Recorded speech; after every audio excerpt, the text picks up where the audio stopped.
Et alors qu'elle se dirigeait vers la mer, les sœurs Shunji, ils sont observés par un groupe d'adolescents, qui remarquent immédiatement qu'ils viennent d'une grande ville. Shion, quant à lui, se souvient d'un camarade de classe qui voulait aller à la plage avec ses sœurs, et leur avait même offert 50 000 yens pour les accompagner. Cela dit, Shion réalise qu'il est vraiment privilégié de pouvoir les voir de près, même si c'est en tant que frère. Arata lui rappelle alors qu'il les voit depuis qu'elles sont petites, et qu'il y est donc déjà habitué. Cependant, Shion lui rappelle que les sœurs n'ont pas toujours eu des corps aussi matures. En entendant cela, Arata commence à trouver les paroles de Shion étranges. Mais peu après, il commence à regarder Uka différemment et se force à arrêter de trop penser à ces choses. Pendant ce temps, Uka saute d'un rocher dans l'eau et se met à rire, disant qu'elle adore se vider l'esprit en faisant ces choses extrêmes. Quant à Seiya, elle est assise dans un coin, lisant son livre, et dit que les amateurs de sport extrême ont tendance à avoir un QI plus faible. En entendant cela, Uka tente de la confronter, mais Seiya reste silencieuse. Shion intervient alors et se souvient que Seiya avait l'habitude de sauter des rochers comme Uka. Voyant qu'il a réussi à la prendre en flagrant délit, Seiya lui dit que les enfants ont tendance à être plus idiots. Pendant ce temps, Uka appelle Arata à sauter des rochers, et dès qu'il la voit rayonnante, Arata se met à bégayer et rougit de honte. À ce moment-là, Uka oriente la conversation vers Minami et lui dit que la fillette sautait aussi des rochers quand elle était enfant, alors elle l'invite à le faire. Cependant, Minami lui répond qu'elle n'ira que si Arata saute avec elle, mais dès qu'elle dit cela, elle se met à bégayer et lui dit qu'il n'est pas obligé de sauter avec elle s'il ne le souhaite pas. La voyant si gênée par la situation, Arata décide de sauter avec elle. Mais dès qu'il arrive sur le lieu de saut, Arata a des papillons dans le ventre, car il ne se souvenait pas que l'endroit était si haut. Sur ce, Minami le prend simplement par la main et saute du rocher avec Arata, puis commence à se moquer de lui, lui demandant s'il a eu peur du saut. De son côté, Arata prend le temps de réfléchir à la situation et remarque qu'ils sont pratiquement revenus au passé, mais en un peu plus vieux. Arata pense donc que même s'ils ont grandi, ils sont toujours les mêmes, presque comme s'ils n'avaient pas découvert qu'ils n'étaient pas de vrais frères. Alors qu'il réfléchit à ces questions complexes, Arata est interrompu par Seiya, qui semble avoir quelque chose qui la tracasse. Il lui demande ce qui ne va pas, et Seiya répond que son bikini semble avoir été emporté par les eaux. Mais en entendant cela, Arata remarque que la bretelle de son bikini est encore visible sur son épaule. Seiya répond qu'elle ne parle que de l'intérieur du bikini, la bretelle n'étant qu'un élément décoratif. Après avoir brièvement cherché l'accessoire, Seiya le trouve enfin et remarque que le bikini était placé à un endroit évident. Elle trouve donc étrange qu'Arata ne l'ait pas vu plus tôt. En s'approchant du bikini, Arata remarque que l'eau entre en contact avec les vêtements de Seiya et il commence à s'exciter presque automatiquement. Arata demande alors à Seiya de rester immobile pendant qu'il va chercher le bikini. De retour auprès de Seiya, Arata se met à nouveau à ruminer des pensées impures à propos de cette situation, puis tente de se calmer, se disant qu'il vient de rendre le bikini à sa sœur, chose tout à fait normale. Avant de sortir de l'eau, Seiya se moque d'Arata, lui disant qu'il est visiblement mal à l'aise et gêné par cette situation.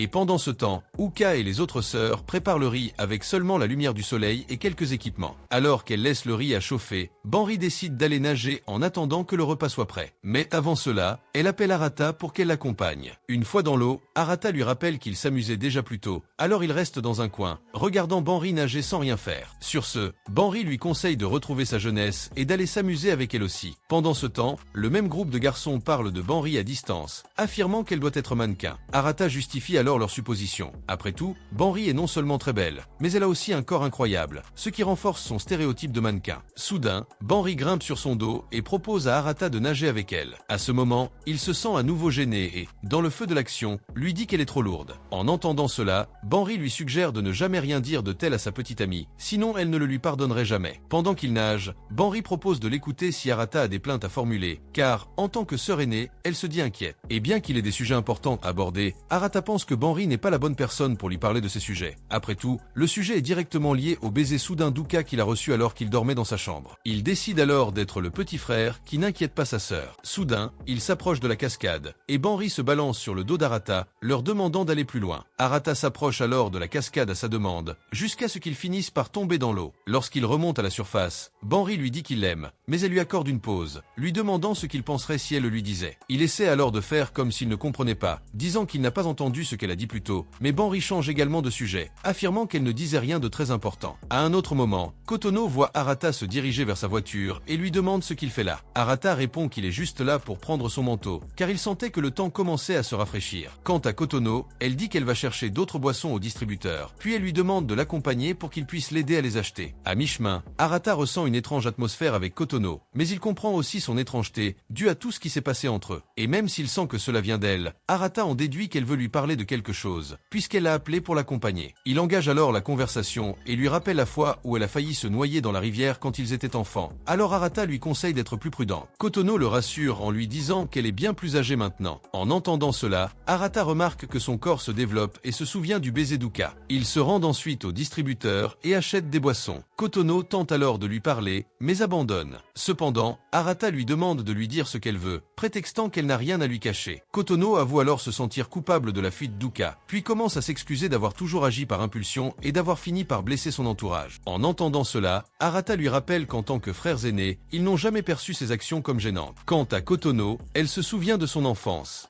quand ses sœurs la laissaient toujours de côté dans les tâches ménagères, ce qui faisait à son tour sentir à Kotono que sa présence là-bas ne faisait aucune différence. Soudain, Kotono tombe dans la rivière et commence à se noyer. Arata saute alors pour la sauver, et bien qu'il parvienne à la sauver vivante, Arata finit trempée. Kotono s'inquiète pour lui, mais Arata lui rappelle que la sauver est tout naturel pour lui. Après tout, c'est sa petite sœur. À partir de ce moment, Kotono sentit naître en elle quelque chose de différent, le désir qu'Arata soit plus que son frère aîné. Après avoir retrouvé les autres sœurs, elles furent sommées de partir, car la nuit commençait à tomber. Arata commença alors à se disputer avec Banri, lui reprochant d'avoir envoyé Kotono chercher des boissons à cette heure-là, sachant que les distributeurs étaient très éloignés. 2 jours plus tard, ils se retrouvent dans une église illuminée, un lieu où ils avaient l'habitude de se rendre étant enfants. Arata a alors le sentiment que ce lieu évoque la fin des fêtes. Il se souvient alors de sa relation avec ses frères et est convaincu que ce lien fort les unira, même s'ils apprennent la vérité sur leur adoption. Et bien qu'il dit cela, Arata se souvient du baiser qu'Uka lui a donné, et puis, il reste confus quant à la signification de cela. Et même si c'est quelque chose de difficile à affronter, Arata croit qu'il ne peut pas ignorer cette histoire pour toujours. Après tout, il doit au moins demander ce qu'Uka voulait avec ce baiser aléatoire. Dans ce cas, il questionne la possibilité qu'elle soit vraiment sérieuse lorsqu'elle dit qu'elle l'aime, car si c'est vrai, il ne saura pas comment réagir. Car même s'ils ne sont pas frères de sang, Arata croit qu'il n'y a aucune possibilité qu'il la voie comme une partenaire romantique et non comme sa sœur, comme il en a toujours été habitué. Il se force alors à réfléchir à nouveau à la marche à suivre, car il doit trouver une solution pour résoudre ce conflit intérieur. En poursuivant son chemin, il entend 3 sœurs discuter et décide de se cacher pour écouter leur conversation. Kotono commence alors à s'excuser auprès d'Uka et de Minami, estimant leur avoir causé beaucoup de problèmes par ses actions. Voyant que Kotono tente de résoudre ses problèmes toute seule, Arata est fière de son initiative. Quant à la jeune fille, elle continue de s'excuser, affirmant qu'elle aime Arata de manière romantique, mais qu'elle comprend qu'elle n'aurait pas dû le révéler avec autant d'insouciance. Cela dit, Kotono révèle avoir vu le message que Minami a envoyé par erreur au groupe des frères, concernant les propos d'Uka à Arata au festival Wizme. Avant qu'elle ait pu finir de parler, Minami l'interrompt pour lui révéler son amour pour Arata et lui annonce qu'elles seront désormais rivales en amour. Cependant, Minami lui fait clairement comprendre qu'elle compte bien jouer franc jeu. Quant à Uka, elle révèle qu'elle aime Arata, tout comme elle. En entendant cela, Minami affirme que c'est Arata lui-même qui devrait décider de la suite à donner. De plus, Minami leur rappelle qu'elles seront toujours sœurs, quel que soit le partenaire qu'Arata choisira.